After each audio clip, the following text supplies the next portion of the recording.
लेकिन क्यों घटी नहीं होगी? चरवाहा है, लेकिन जब तक हमारा कोई संबंध नहीं होगा, अगर आज ये इस बच्ची को, इन बच्चे को ना खिलाएं, ये क्या सबको खिलाएंगे? नहीं खिलाएंगे। क्यों? क्योंकि वो जो रिलेशन है, जो संबंध है, तो आज जब परमेश्वर का वचन बतलाता है जितनों ने उसको स्वीकार किया,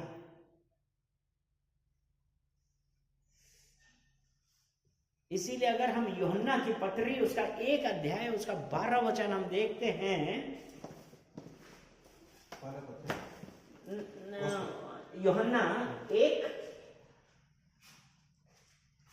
यूहन्ना 1 उसका 12, परंतु जितनों ने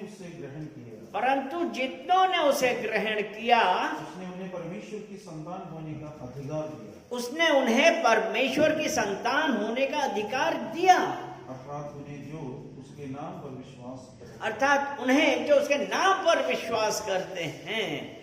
यानी कि आज वो परमेश्वर के ऊपर विश्वास हम करते हैं और हमने उसको स्वीकार किया है। जब हमने स्वीकार किया तभी तो हमारा उसके साथ संबंध स्थापित हुआ, रिलेशन बना।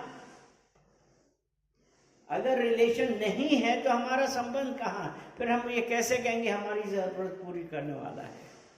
यहोवा मेरा चरवाहा, मुझे कोई घटी ना होगी। एक बार आज हम क्या परमेश्वर के साथ चल के देखिए, उसने कहा तुम्हारी जरूरत पूरी करने वाला मैं हूं।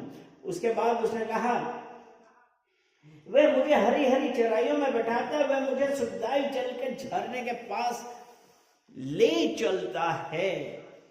यानी कि जब हमारा उस परमेश्वर के साथ एक संबंध स्थापित हुआ तो उसके बाद जब वो बाप के साथ, उस पिता के साथ जो हमारा रिलेशन है, तो उसने कहा वो मुझे हरी हरी चराइयों, यानी कि वो हमको किसी चीज की घटी ना होगी, मेरी हर जरूरत पूरी करने वाला यहोवा है। इसीलिए आज जब हम कह रहे हैं ना यहोवा मेरा चरवाहा है, तो आज जब हम उस परमेश्वर के पास आए तो हमको कैसे आना है? हम एक बच्चे की तरह आए। जिस प्रकार भेड़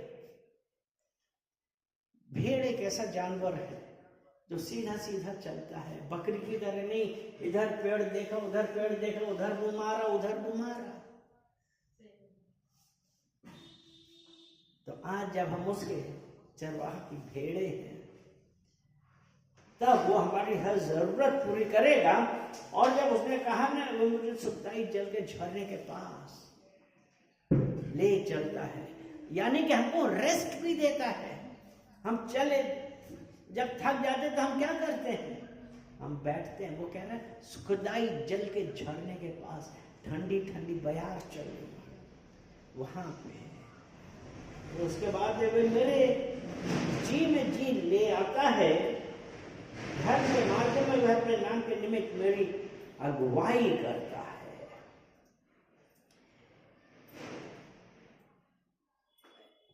और इंग्लिश में है तो वो क्या कहता है कि he restores my soul, अर्थात वो हमारे अंदर मेरे जी में जी ले आता है, शांति मिली। अर्थात वो परमेश्वर हमारे अंदर एक हीलिंग लेके आता है, चंगाई लेके आता है।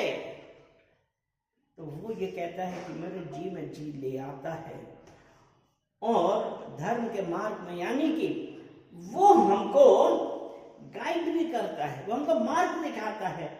कैसा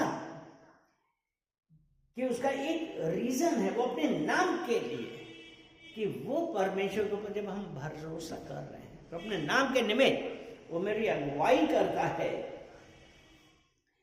चाहे मैं घोर अंधकार से भरी तराई में होकर चलूं तो भी हानि से ना डरूंगा, क्योंकि तू मेरे साथ रहता है, तेरे सोटे और तेरे लाठी से मुझे शांति मिलती है। यहां पे घोर अंधकार भरी हुई तराई से चलूं। आज कितने लोग, हम लोग जाते हैं, चाहे बच्चा हो चाहे बड़ा हो। कई बार उनको बोले ना घनघोर अंधकार में चले जाओ, जंगल में चलो, नहीं मुझे डर लगता है। लेकिन यहाँ परमेश्वर हमारा क्या कर रहा है? हमारा विश्वास टेस्ट कर रहा है। वो ये देख रहा है कि हमारा भरोसा कहाँ पे है। तो यहाँ पे हमारे विश्वास की टेस्टिंग भी है कि चाहे मैं घोर अंधकार भरी तराइयों से होकर चलूं, मैं ना डरूंगा,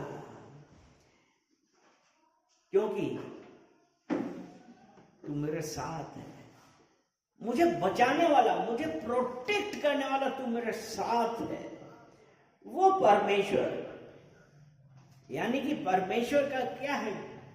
हानि से ना डरूंगा क्योंकि तू मेरे साथ रहता है।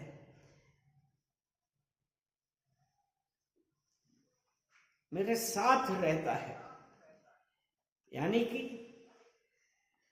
जब परमेश्वर ने यहोशू 1:5 मूसा से कहा था, ना मैं तुम्हें छोड़ूंगा ना कभी त्यागूंगा, यानी कि परमेश्वर ने आज आपको चुना है। तो ये परमेश्वर का फेथफुलनेस है। लेकिन जब हम उसको स्वीकार करेंगे तब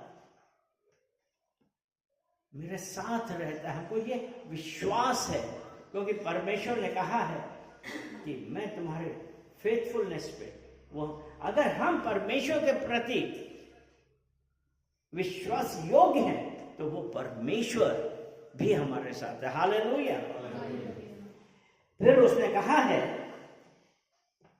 कि तेरे लाठी और तेरे सोंटे से मुझे शांति मिलती है। लाठी काहे के काम में आती है? सोंटा किस लिए आता है?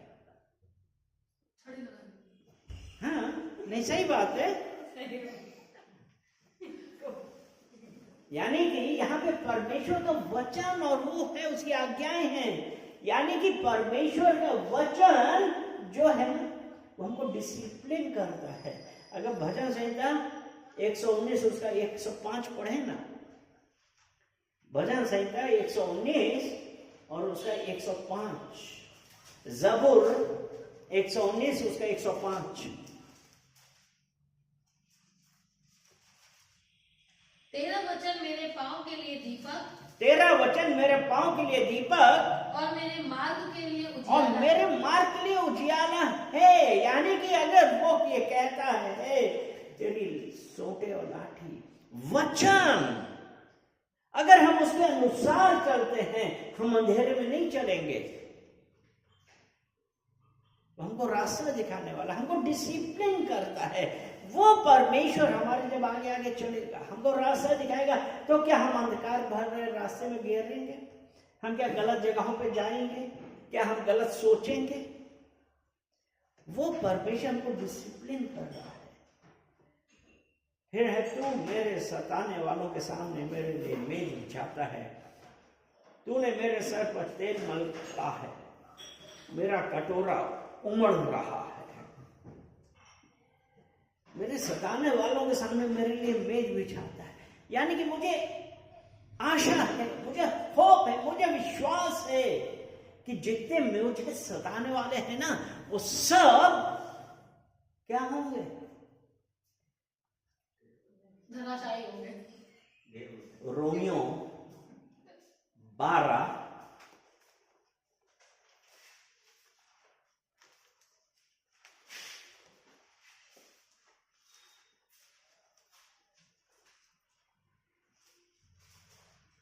19 वचन। हे प्रियो, बदला ना लेना, हे प्रियो, बदला ना लेना, परंतु परमेश्वर के क्रोध को अवसर दो, परंतु परमेश्वर के क्रोध को अवसर दो, क्योंकि लिखा है बदला लेना मेरा काम, बदला लेना मेरा काम है। प्रभु कहता है, प्रभु कहता है मैं ही बदला दूंगा, मैं ही बदला दूंगा। अर्थात परमेश्वर ने यहां पे क्या कहा कि सताने वालों के सामने, अभी हमने पढ़ा ना, मेरे लिए मेज बिछाता। अर्थात हमको जो सता रहा, हमको बदला नहीं लेना है, वरन हमको क्या करना है? इसी का हम 20 वचन पढ़ें। परंतु यदि तेरा बैरी भूखा हो तो उसे खाना खिला, परंतु यदि तेरा बैरी भूखा हो तो उसे खाना खिला, यदि प्यासा हो तो उसे पानी पिला, प्यासा हो तो पानी पिला, क्योंकि ऐसा करने से तू उसके सिर पर आग के अंगारों का ढेर लगाएगा, उसके सिर पे तू आग के अंगारों का ढेर लगाएगा। मेरे सताने वालों के सामने मेरे लिए मेज बिछाता है।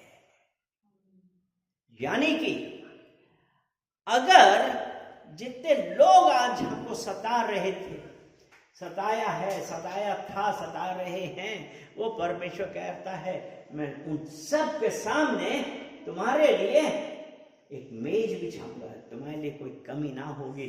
और सामने वाले का क्या होगा? मेज। और अभी हमने पढ़ा ना कि उसका क्या होगा, जब हमने 12 के 20 में क्या था, रोमियो 12 के 20 में, कि वो भूखा है तो उसे खाना खिला, प्यासा है तो पानी पिला, उसके सिर पे अंगारों का ढेर। तो अगर जो बैरी है वो शर्मिंदा होगा तो उसने कहा ना मेरे सताने वालों के सामने मेरे लिए मेज बिछाता है। और तूने मेरे सर पर तेल मड़ा है, मेरा कटोरा उमड़ रहा है। यानी कि कॉन्सिक्रेट किया है, मतलब परमेश्वर का अभिषेक हुआ है और मेरा कटोरा उमड़ रहा है। इसका क्या मतलब है? कटोरा उमड़ने का मतलब यह है कि जब हमारे पास अबंडेंस, बहुतायत में होता है, तो परमेश्वर ये कह रहा है कि मैं तुम्हें अभिषेक दे रहा हूं और वहां पे आपके पास बहुतायत में होगा, अबंडेंस हो गया। आपका जीवन ऐसा नहीं होगा क्योंकि यहोवा मेरा चरवाहा है। उसके बाद निश्चय भलाई और करना जीवन भर मेरे साथ बनी रहेगी और मैं यहोवा के धाम में सर्वदा वास करूंगा। यानी कि परमेश्वर का आशीष हमारे साथ हमेशा रहेगा और उसकी सिक्योरिटी रहेगी मेरे साथ, और मैं यहोवा के धाम में सर्वदा वास करूंगा। अर्थात जब हम यहां से उठा लिए जाएंगे, हम तब भी यहोवा के साथ स्वर्ग में उसके साथ रहेंगे। हालेलुया, क्योंकि यहोवा मेरा चरवाहा है। हालेलुया।